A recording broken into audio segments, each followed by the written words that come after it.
Hello, this is the process to create an HDR image, a high dynamic range image. The first part of the tutorial uh, kind of explained how to get the shots, what you need out in the field to get uh, the right shots to generate a good HDR. So here we are at the computer. We have a blank desktop.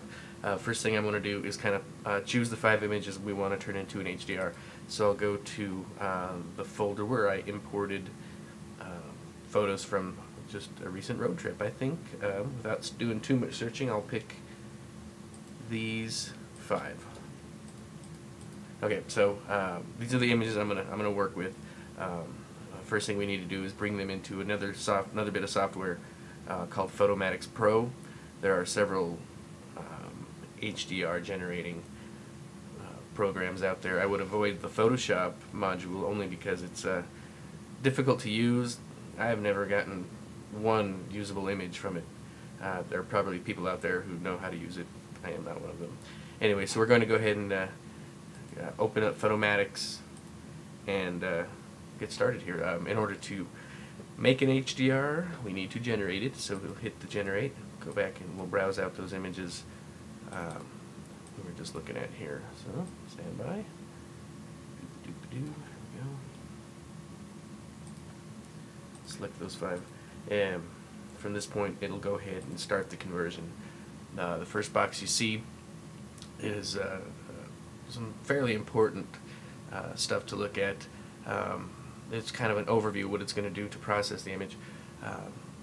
While I try my best to not move when I'm out shooting, when you're getting 5 consecutive images, kind of when it's cold or when it's dark, there may be a little bit of movement between the images. I don't like to carry a big old tripod with me everywhere, so you know, the chances for motion are pretty high.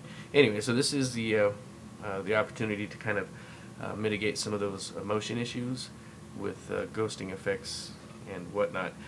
So those are the settings here. I'm going to go ahead and generate the HDR. It's only going to take a moment or two to compile the 5 images into one large image.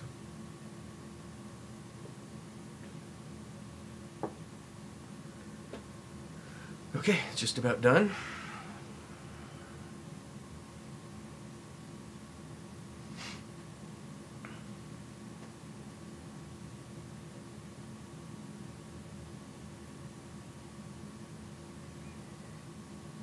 Okay, final home stretch. Alrighty, so here's what we have. That is an HDR image. Not much to look at right off the bat. You can tell very little detail has been brought out. Nothing at all what you think of as an HDR image. This is just the foundation. This has nothing pretty to it. You're looking at just a bunch of raw data. So in order to turn it into something usable and a little more interesting, we're going to use a tone mapping feature. And tone mapping is really where the rubber meets the road in the HDR world here, at least as far as I'm concerned. So I'm going to go ahead and start the tone mapping, and that's where you'll see some changes here. Okay, so what the tone mapping apparently is a set of algorithms that combine all that massive amount of data into something usable, and from there you can kind of adjust in this panel how you want your image to look. It's sort of how to apply the art to it. I have this set for my own needs. I kind of pull out the color a little bit and things like that. So I'm going to go ahead and process this one. Okay. It only takes a moment to generate these. And what I'll be left with is a tone mapped version of the HDR, a high resolution image with a ton of data, lots of good stuff when we bring it into our editor, into Photoshop.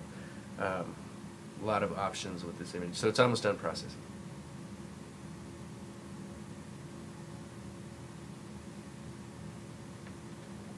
Well, okay, there it is. That's our tone map image.